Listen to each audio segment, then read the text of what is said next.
Amanat Pembina Upacara. Assalamualaikum warahmatullahi wabarakatuh.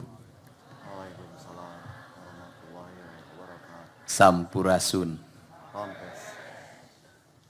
Yang hari ini sangat berbahagia, cita-cita orang tuanya tercapai, doa ibu dan puasa Senin Kemisnya terkabul, pangkatnya nambah bintang 1 Pak Kapolda Jabar.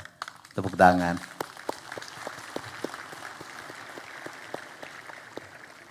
Dan kenaikan pangkat, jabatan itu tidak akan pernah terlepas dari peran guru dan peran orang tua. Biasanya ibunya rajin puasa, anaknya kenaikan kelasnya ibunya puasa, itu biasanya sukses anak-anaknya. Pak Pangdam 3 Siliwangi mudah-mudahan juga bintangnya nanti tambah 1 lagi. Pak Wakajati dan di Kejaksaan Tinggi juga nambah ini kan, ada nambah tanda pangkatnya. Mudah-mudahan suatu saat sebentar lagi jadi Kajati. Kemudian hadir Ketua Komisi 5 DPRD Provinsi Jawa Barat. Dan hadir juga saya tahunya mantan Ketua Tim Penggerak PKK Kota Bandung. Tepuk tangan. Sekarang anggota DPRD Provinsi Jawa Barat. Pak Kakanwil, Kementerian Agama Provinsi Jawa Barat. Kemudian juga ada Dirut Bank Jabar dan seluruh peserta yang hadir pada kesempatan pagi hari ini yang mataharinya sangat sempurna dan kita nikmati matahari ini dengan baik. Kenapa? Karena matahari ini adalah dokter yang free dalam setiap waktu memberikan stimulus sinar yang sangat baik bagi tubuh kita, memperkuat jaringan tulang kita. Karena dokter terbaik itu 1 matahari, 2 makanan yang bergizi, yang ketiga air putih, yang keempat olahraga. Itulah dokter kita. Seluruh pelajar di Provinsi Jawa Barat dimanapun berada yang hari ini sama-sama merayakan Hari Pendidikan Nasional. Hari Pendidikan Nasional hari ini dalam dunia informasi dan komunikasi kita hari ini sangat ramai. Orang membicarakan tentang Jawa Barat. Tepuk tangan dong.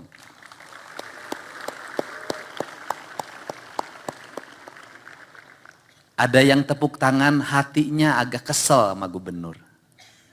Ada yang tepuk tangan bahagia. Yang pertama adalah menjadi seorang pemimpin itu transcenter. Maka dia harus melahirkan gagasan-gagasan demi masa depannya. Setiap gagasan itu pasti ada yang menyukai dan tidak menyukai. Saya mengalami betul ketika kecil saya paling kesel sama bapak saya. Kenapa? Pagi-pagi saya sudah dicepretin suruh bangun jam 4. Itu kesel banget. Tapi saya nggak bisa melawan karena lihat mukanya aja nggak berani. Maghrib itu saya selalu suruh belajar ngaji. Dan bapak saya yang langsung ngajar. Kalau saya lambat meresponnya bilet atau bodoh, maka bapak saya itu megang kuping saya, diputerin gini, nangis tuh saya. Kemudian saya diajarin bagaimana berinteraksi dalam lingkungan. Saya diajarin bagaimana nyangkul. Saya diajarin bagaimana beternak. Saya diajarin bagaimana bertani. Dan saya diberi target, walaupun kelas 1 SD saya tidak naik kelas. Mulai sampai bapak saya waktu itu mengupakayakan saya, gimana anaknya enggak terlalu bodoh begini. Sampai minum zaman itu disuruh minum B-komplek. Itu pil. Dan minumnya juga nggak bisa, muntah lagi, suruh minum lagi, muntah lagi, minum lagi, muntah lagi. Akhirnya saya bisa minum B-komplek. Saya nggak tahu tujuannya apa. Dan setelah kelas 3, saya diberi target, kamu harus selalu ranking pertama. Dan seluruhnya pada akhirnya menjadi motivasi. Saya kalau punya nilai jelek nggak mau langsung pulang. Harus nunggu sampai sore, ngumpet-ngumpet karena rapot akan diperiksa. Tetapi ternyata saya baru terasa hari ini bahwa orang tua yang punya ambisi terhadap anaknya, ingin anaknya mengalami kemajuan, relatif anak-anaknya berhasil. Hari ini saya meminta pada seluruh pelajar di Jawa Barat. Ke depan kita bersaing bukan teman sekelas. Ke depan kita bersaing dengan teman, bukan dengan teman sekampung. Ke depan kita bersaing bukan teman se-RW, se-RT. Ini ada hadir juga Wakil Wali Kota Bandung, saya ucapkan terima kasih. Wakil Ketua DPRD Kota Bandung, saya ucapkan terima kasih. Dandim Kota Bandung, ucapkan terima kasih. Kepala Kantor Kementerian Agama Kota Bandung, saya ucapkan terima kasih. Nah, kita bersaing bukan sekabupaten. Kita nanti berkompetisi antara provinsi, antar negara. Untuk itu diperlukan manusia-manusia yang sejak dini, sejak sekarang itu berkompetisi, bukan yang leha-leha. Karena manusianya diperlukan berkompetisi, maka orang tuanya harus agak tega dikit sama anaknya. Pemimpinnya harus agak tega dikit sama anaknya. Tega bagaimana? Tega anak-anaknya punya mental sebagai petarung. Tega anak-anaknya punya mental sebagai kompetitor. Yang dari mana setiap orang dia harus bersaing. Kenapa? Kita akan bersaing dan telah bersaing dengan pelajar dari Tiongkok. Anda lihat sistem pendidikannya. Anda lihat bagaimana gurunya. Bagaimana metodologinya. Sudah semi militer sejak SD. Kita bersaing nanti dengan pelajar dari Jepang. Kita bersaing dengan pelajar dari Iran. Kita bersaing dengan pelajar dari Jerman. Dari negara-negara lain yang sudah pertumbuhan ekonominya, kualifikasi pendidikannya jauh lebih tinggi di atas kita. Dan tidak ada jalan lain bagi saya untuk merubah mindset, cara berpikir, cara bertindak. Pendidikan di Jawa Barat ini saya menyebutnya pendidikan menuju gerbang Waluya. Gerbang Waluya itu apa? Gerbang Waluya itu adalah gerbang kesempurnaan, gerbang kemuliaan. Apa itu? Rakyatnya, anak didiknya pertama harus cager, harus sehat. Bagaimana cager? Satu, asupan gizinya harus baik, nutrisinya harus baik, serat-seratnya harus baik, vitaminnya harus baik. Karena harus baik, maka ada dua kualifikasi yang terjadi saya analisis di Jawa Barat. Pertama adalah orang tidak punya kemampuan membeli nutrisi, membeli vitamin, membeli protein, membeli gizi, karena ekonomi. Maka program makan bergizi gratis menjadi harapan nanti ke depan kalau sudah berlaku untuk seluruhnya. Yang kedua adalah orang punya kemampuan tapi tidak suka. Orang tuanya bisa beli daging tapi anaknya sulit makan daging. Orang tuanya bisa beli telur tapi anaknya sulit makan telur. Orang tuanya mampu beli susu tapi anaknya minum susu muntah. Kemudian yang berikutnya adalah duitnya cukup tapi makanannya setiap hari kadar nutrisinya rendah, kadar gizinya rendah, bahkan rusak, kadar proteinnya rendah. Sumber-sumber makanannya sudah berpestisida, sumber-sumber makanannya sudah direkayasa, lahirnya makanan-makanan gede, gemuk, besar. Ikan umurnya pendek, ayam umurnya pendek, telur umurnya pendek. Ini juga ancaman. Nah, untuk itu diperlukan apa? Diperlukan langkah yang struggle. Bagaimana langkah yang struggle-nya? Mau tidak mau orang tua harus mulai memperhatikan kembali gizi anaknya. Mau tidak mau orang tua harus memasukkan doa dalam masakan anaknya. Maka saya mengajak pada seluruh orang tua di Jawa Barat sebelum pergi sekolah, anak-anaknya disiapin bekal makan di sekolah. Bawa, nanti duduknya bareng sekolahnya. Yang satu miskin, yang satu kaya. Orang kaya bisa menolong orang miskin bisa memiliki saudara orang kaya. Ekonomi akan mapan. Orang saling memberi. Nilai-nilai sosial tumbuh dengan baik. Ini harapan. Saya dulu pernah memberlakukan ini ketika saya jadi bupati dan berhasil. Awalnya saya dicaci maki, lama-lama orang tuanya mengucapkan terima kasih. Dengan saya ajarkan ke sekolah bawa bekal, orang tuanya jadi bangun pagi. Kemudian anak-anaknya bangun pagi, ke sekolahnya jadi tidak telat lagi. Karena masuknya waktu saya memimpin jam 6, kalau di sini mungkin 6.30 deh. Nah kemudian untuk apa? Lahirlah anak-anak yang sehat. Kenapa? Dipaksa tidur jam 8 karena takut bangun kesiangan. Setiap minggu mulutnya diperiksa untuk dipastikan anaknya merokok atau tidak. Kemudian dipastikan anak itu suka begadang atau tidak, lihat dari kelopak matanya. Nanti dirubah. Kenapa? Ini adalah ancaman bagi anak-anak kita hari ini. Yang berikutnya apa lagi? Nanti yang lainnya banyak. Yang berikutnya apa yang harus kita lakukan? Membuat anak-anak kita memiliki kemerdekaan dalam berpikir, berbuat, dan bertindak. Kemudian setelah itu apa? Tapi terarah. Terarah pada apa? Pada profesionalisme.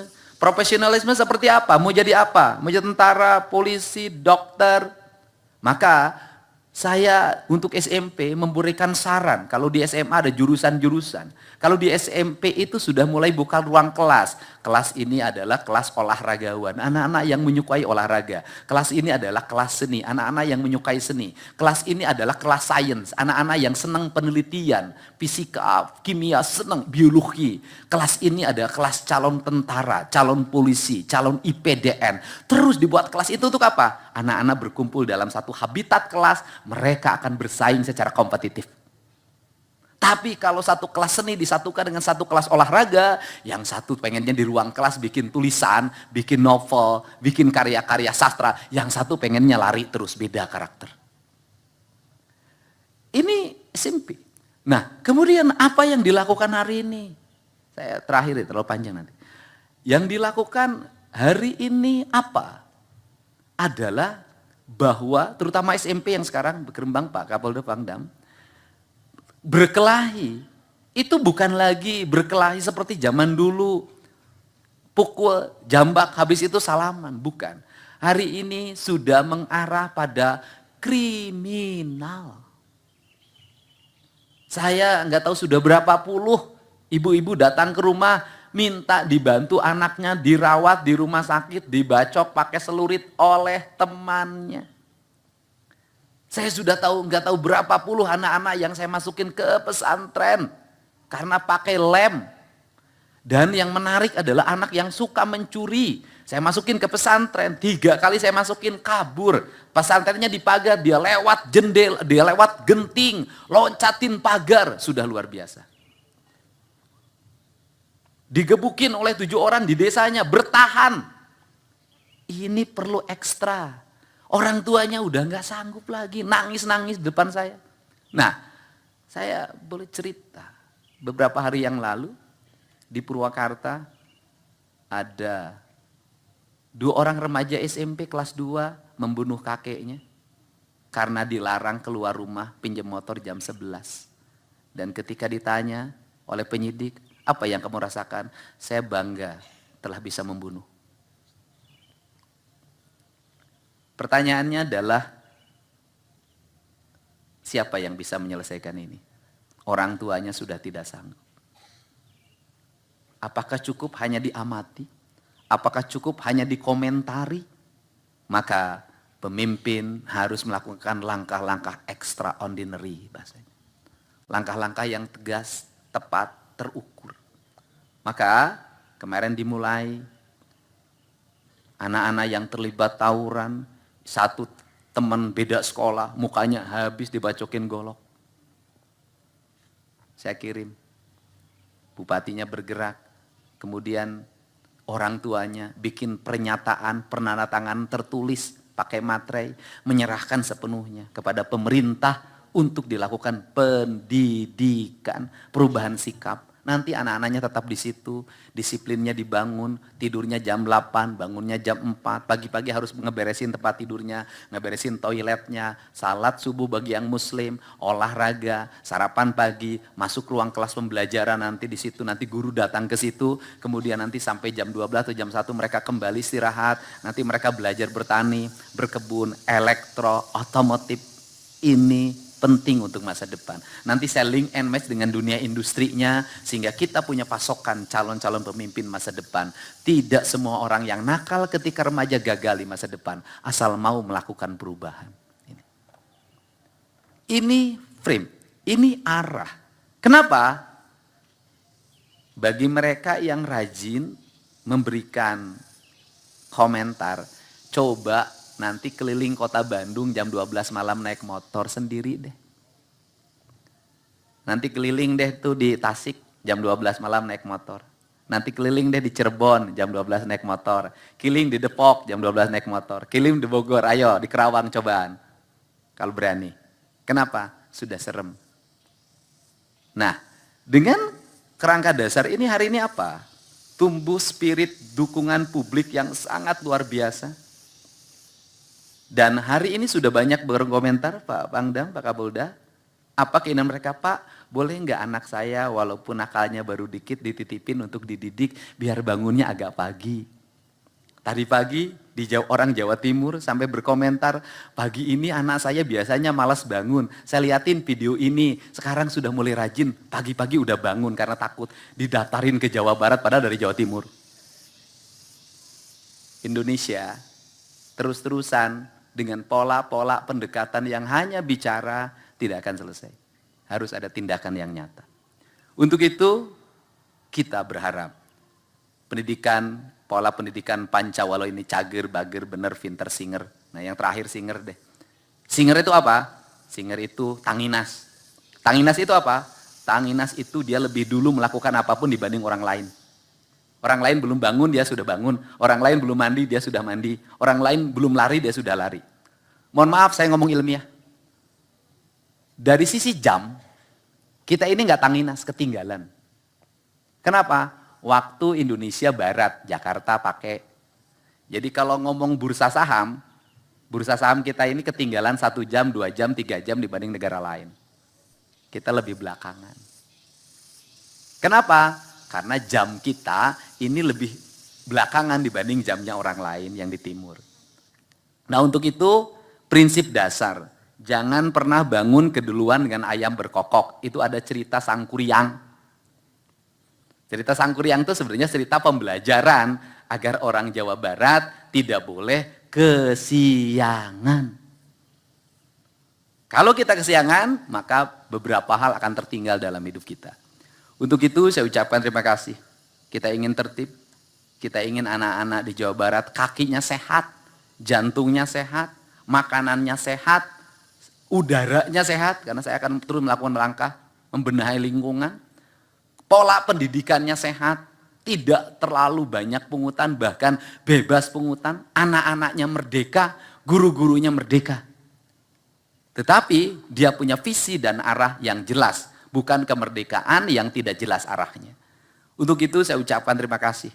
Hari ini saya luncurkan namanya Gerbang Pancawaluya Jawa Barat Istimewa yang di dalamnya itu adalah arah kebijakan di Provinsi Jawa Barat. Termasuk hari ini saya akan meminta pada seluruh bupati wali kota agar menyiapkan ruang kelas yang baik. Bila perlu harga sekolah itu bangunannya jauh lebih baik dibanding harga kantor. Saya ingin ruang kelasnya itu 8 kali 10 meter. 80 meter. Luas. Saya ingin di ruang kelasnya ini ada toiletnya, bersih. Ada wastafelnya, udaranya, kaca-kacanya terbuka. Ini yang saya inginkan. Ini cara membangun peradaban ke depan. Dan KPLT Provinsi Jawa Barat saya ingatkan program pembangunan anggaran Provinsi Jawa Barat yang hari ini mencapai 1,2 triliun lebih itu harus diarahkan pada lahirnya bangunan-bangunan berkualitas, bermutu, berdaya saing. Ini saya ingin bangunan sekolah itu adalah bangunan yang terkokoh. Jadi kalau ada bencana yang tidak roboh adalah sekolah. Bukan dibalik, bangunan yang paling pertama roboh adalah sekolah. Ini, dan untuk itu saya terima kasih Pak Pangdam 3 Siliwangi yang menyiapkan Rindam ini sebagai salah satu tempat dari banyak tempat untuk tempat pendidikan disiplin anak-anak Jawa Barat. Dan saya lihat tiang benderanya belum memenuhi syarat dengan lapangannya. Dalam besok saya minta ke teman-teman Dinas Pendidikan, ini tiang benderanya harus sama dengan tiang bendera yang ada di Gedung Pakuan. Bagus, bagus, dirubah. Nah, nanti ke depan, ini panas, sebaiknya ke depan diganti oleh paving block, karena ini nanti menjadi ruang anak-anak kita untuk belajar. Pertanyaannya adalah, status sekolahnya gimana? Tetap sebagai murid di sekolah, terdaftar, nanti dapat rapot. Nanti belajarnya gimana? Dikirim guru ke sini. Bisa guru di sekitar di sini, nanti saya kasih honor tambahan. Bisa anggota TNI yang bisa ngajar, saya kasih honor tambahan ngajar. Sudah. Apapun akan saya lakukan untuk pendidikan, untuk masa depan. Saya ingin Jawa Barat ke depan tak ada lagi geng motor, tak ada lagi tawuran. Udah, selesai.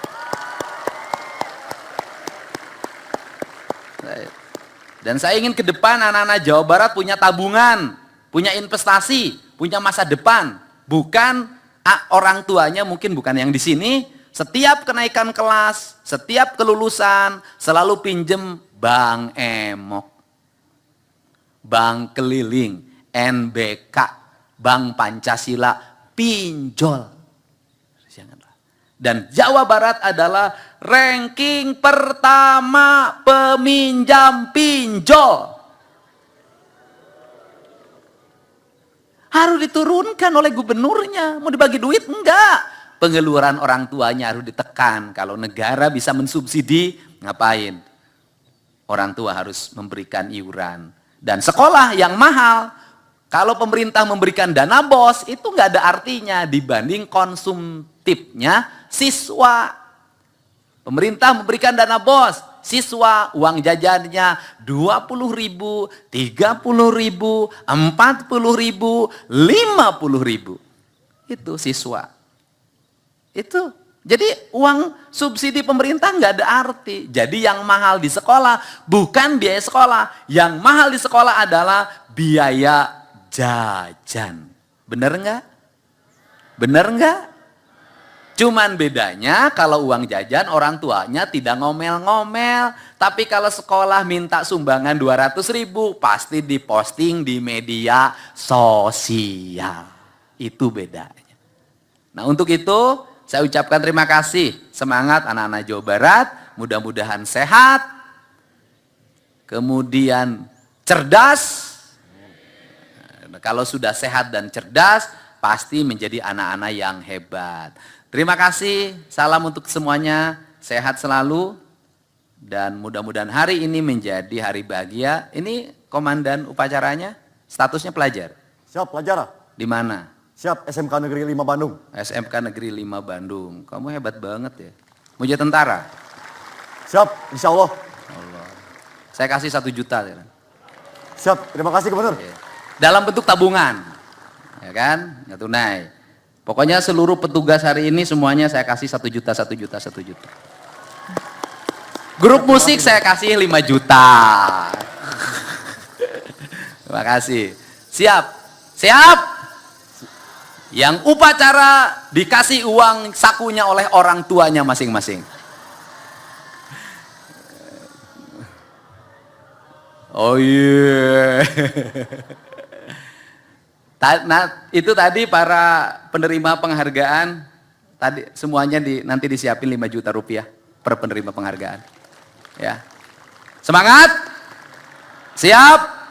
Terima kasih. Semoga kita semua menjadi pelajar yang pancawaluya, generasi hebat dari Provinsi Jawa Barat. Wallahu muwaffiq ila aqwamit thoriq. Assalamualaikum warahmatullahi wabarakatuh. Sampurasun.